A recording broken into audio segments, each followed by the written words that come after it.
Good morning students. देखिए, हम लोग लास्ट क्लास में जनन की विशिष्ट विधियां पढ़ रहे थे, जिसके अंदर 4 विधियां थी: असंजनन, अनिषेक बीजता, सूक्ष्म प्रवर्धन और कायिक प्रवर्धन।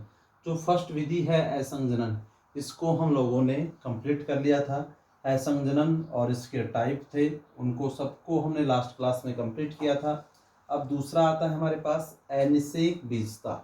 अनिषेक बीजता क्या होती है? जब बिना निषेचन के हम बोले बीज का निर्माण बिना निषेचन के बीजांड की किसी द्विगुणित कोशिका से होता है। जब बीज का निर्माण बिना निषेचन के बीजांड की किसी द्विगुणित कोशिका से होता है तो क्या कहलाएगा? अनिषेक बीजता। जब बीज का निर्माण बिना निषेचन के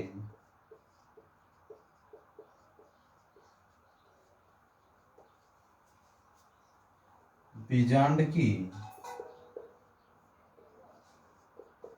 किसी द्विगुणित कोशिका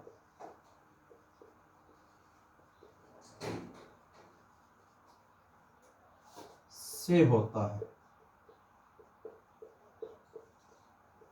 तो क्या कहलाएगा? अनिषेक बीजता कहलाता है।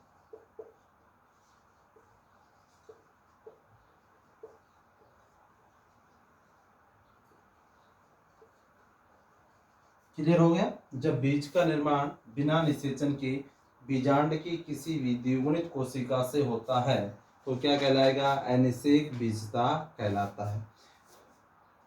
दूसरा कंप्लीट होता है अनिषेक बीजता। हमारे पास परिभाषाएं याद रखनी है। अब छोटी छोटी परिभाषाएं इन तीनों की, असंजनन और उसके टाइप मैंने पढ़ा दिया था। एक कायिक प्रवर्धन है जो हमने फर्स्ट चैप्टर में कंप्लीट कर रखा है, सेम फर्स्ट चैप्टर वाला। एक बहुपूर्णता है, वो मैं अभी बताऊंगा आप लोगों को। अब उसके पश्चात अनिषेक बीजता क्या होगी? जब बीज का निर्माण बिना निषेचन के, जो फर्टिलाइजेशन या निषेचन की क्रिया है वह संपन्न नहीं हो रही है, बिना निषेचन के बीजांड की किसी भी द्विगुणित सेल से होता है तो क्या कहलाएगा? अनिषेक बीजता कहलाता है। नेक्स्ट है सूक्ष्म प्रवर्धन। क्या है भाई? सूक्ष्म प्रवर्धन।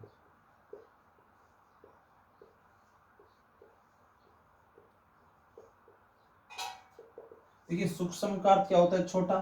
प्लांट का कोई एक छोटा टुकड़ा जिसको एक प्रयोगशाला के अंदर क्या किया जाता है? विकसित किया जाता है, तो यह विधि क्या कहलाएगी? सूक्ष्म प्रवर्धन।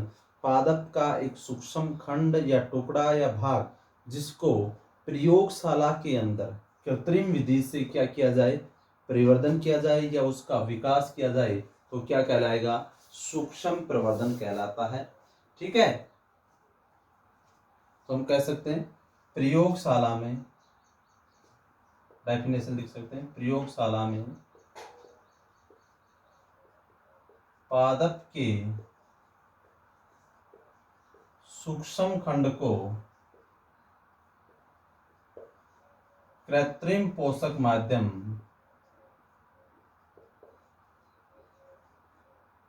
सूक्ष्म खंड को कृत्रिम पोषक माध्यम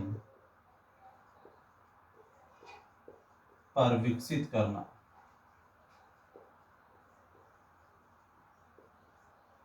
ही सूक्ष्म प्रवर्धन कहलाता है।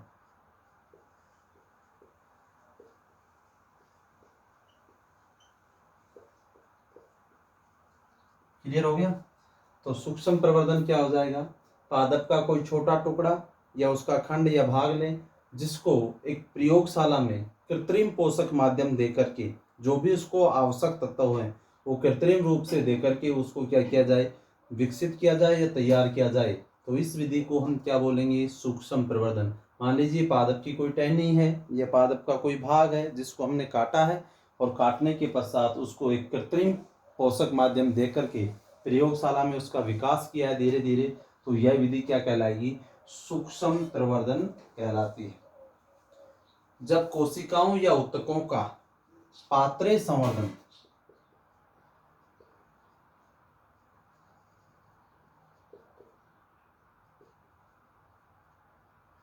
कोशिकाओं या ऊतकों, टिश्यू का अर्थ ऊतकों होता है, का पात्रे संवर्धन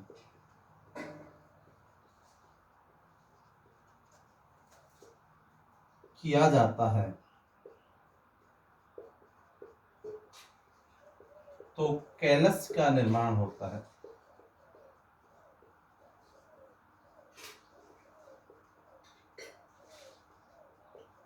कैलस का निर्माण होता है। ये अच्छी चीज है, इंपॉर्टेंट। जब कोशिकाओं या ऊतक का पात्रे संवर्धन किया जाता है तो किसका निर्माण होता है?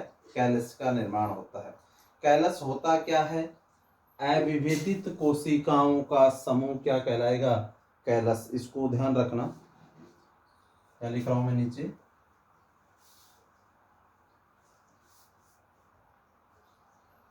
अविभेदित कोशिकाओं का समूह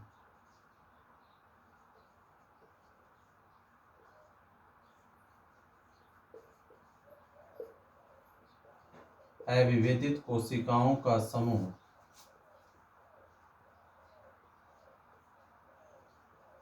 कैलस कहलाता है।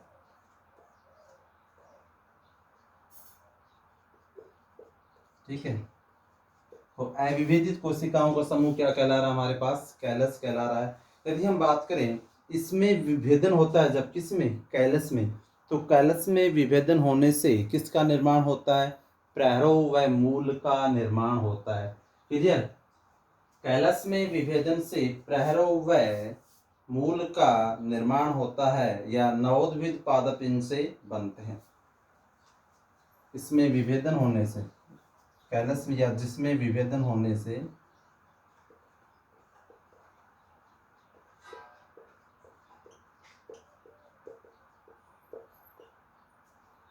मूल व प्रहरो, मूल व प्रहरों का क्या हो जाएगा? निर्माण, जिससे नवोद्भिद पादप का क्या होता है? निर्माण। तो अनिषेक बीजता हो गई। दूसरा क्या होगा? सूक्ष्म प्रवर्धन। अनिषेक बीजता अभी थोड़ी देर पहले बताया था, क्या होता है? जब बीज का निर्माण बिना निषेचन के बीजांड की किसी द्विगुणित कोशिका से होता है तो क्या कहलाएगा? अनिषेक बीजता। सूक्ष्म प्रवर्धन, प्रयोगशाला में पादप का एक सूक्ष्म खंड या टुकड़ा लें और उसको कृत्रिम पोषक माध्यम देकर के क्या किया जाए? विकसित किया जाए, तो इसको हम क्या बोलेंगे? सूक्ष्म प्रवर्धन बोलते हैं। जब सूक्ष्म प्रवर्धन की क्रिया होती है, इस सूक्ष्म प्रवर्धन की क्रिया में कोई कोशिका या कोई उत्तक, पादप की कोई कोशिका या उत्तक का टुकड़ा लें हम, तो जब सेल्स या टिश्यू का पात्रे संवर्धन, एक पात्र के अंदर संवर्धन या डेवलपमेंट या विकास की क्रिया करवाई जाती है तो क्या बनता है? कैलस बनता है। ये जो कैलस है, होता क्या है? अविभेदित कोशिकाओं का समूह ही क्या कहलाएगा? कैलस कहलाता है। इस कैलस में जब विभाजन होता है तो किसका निर्माण होता है? मूल व प्रैरो, जो नए युग्मकोद्भिद पादप का क्या करता है? निर्माण करने का कार्य करता है। जनन द्वारा इसमें मूल व प्रैरो जनन द्वारा नए युग्मकोद्भिद का पादप का निर्माण करता है। सीधा बोल सकते हैं मूल व प्रहरों का निर्माण होता है। तो जो नव युग्मकोद्भिद होता है ये मूल व प्रहरों, और धीरे धीरे एक नए पादप का क्या हो जाता है? निर्माण। इस प्रकार से अनिषेक बीजता और सूक्ष्म प्रवर्धन हमारा कंप्लीट होता है। नेक्स्ट जो हमारे पास है क्या है? कायिक प्रवर्धन। ये जो कायिक प्रवर्धन की क्रिया है ये हम लोगों ने फर्स्ट चैप्टर में कंप्लीट कर रखी है। कायिक प्रवर्धन क्या होता है और कौन कौन से अंग इसमें भाग लेते हैं, क्या टाइप थे। अब देखो इसमें एक टॉपिक और आता है जिसको हम बोलते हैं बहुभूरणता। क्या बोलते हैं? बहुभूरणता।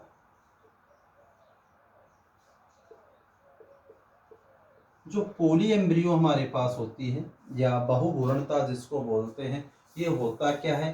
एक बीज में एक से अधिक भ्रूणों के निर्माण की प्रक्रिया या विकसित होने की प्रक्रिया।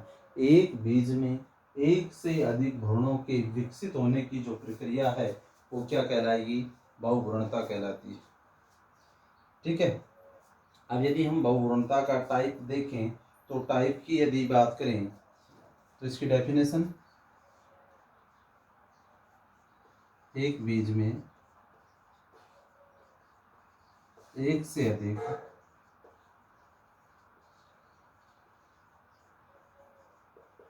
भ्रूणों के विकसित होने की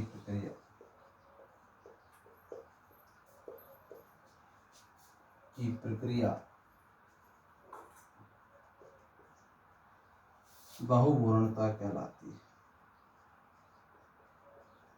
या पॉलीएम्ब्रियो कहलाती है। तो डेफिनेशन क्लियर। बहुभ्रूणता क्या हो जाएगी? एक बीज में एक से अधिक भ्रूणों के विकसित होने की प्रक्रिया बहुभ्रूणता कहलाती है। यदि हम बहुभ्रूणता की बात करें तो बहुभ्रूणता के बारे में सबसे पहले किसने बताया था? एंटोनी वॉन लीवेनहॉक ने। किसने बताया? एंटोनी वॉन लीवेनहॉक ने, जिसने हम यदि बात करें तो लास्ट क्लास में हमने पढ़ा था जीवित कोशिका की यदि बात करें तो एंटोनी वॉन लीवेनहॉक ने ही बताया था। और इसने सबसे पहले जो संतरे के बीज है किसमें बताया? एग्जाम्पल की यदि बात करें संतरे के बीज में एंटोनी वॉन लीवेनहॉक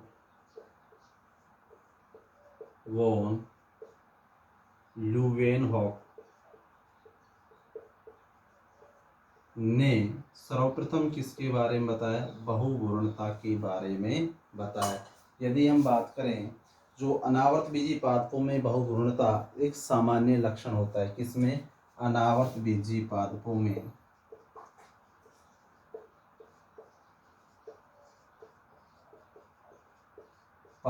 जो बहुभ्रूणता होती है वो क्या होता है? एक सामान्य लक्षण होता है। बट यदि आवर्त बीजी पादपों की बात करें,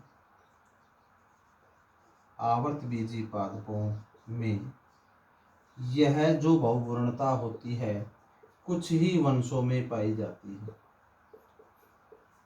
आवर्त बीजी के जो पादप हैं उन सब में नहीं पाई जाती, कुछ वंशों में ही बहुभ्रूणता पाई जाती है। बट जो अनावर्त बीजी पादप हैं उनमें बहुभ्रूणता एक सामान्य लक्षण है। क्वेश्चन पूछा जा सकता है, यहाँ से अच्छा क्वेश्चन निकलता है, किन पादपों में बहुभ्रूणता एक सामान्य लक्षण होता है? अनावर्त बीजी में पादपों में बहुभ्रूणता का सामान्य लक्षण होता है। या हम बोलें दूसरा इसी को क्वेश्चन को, अर्थात बहुभ्रूणता किन पादपों का सामान्य लक्षण होता है? अनावर्त बीजी का। या आपसे ऐसा पूछा जाए जो अनावर्त बीजी पादप हैं उसमें बहुभ्रूणता का कैसा लक्षण पाया जाता है? तो क्या कहेंगे? सामान्य लक्षण पाया जाता है। क्वेश्चन को चाहे कैसे भी पुट अप करें। अब दूसरा हमारे पास जैसे मान लीजिए किन पादपों के कुछ वंशों में बहुभ्रूणता देखने को मिलती है? तो क्या आ जाएगा? आवर्त बीजी पादपों के कुछ वंशों में बहुभ्रूणता देखने को मिलती है। इसका यदि एग्जाम्पल बात करें, नींबू,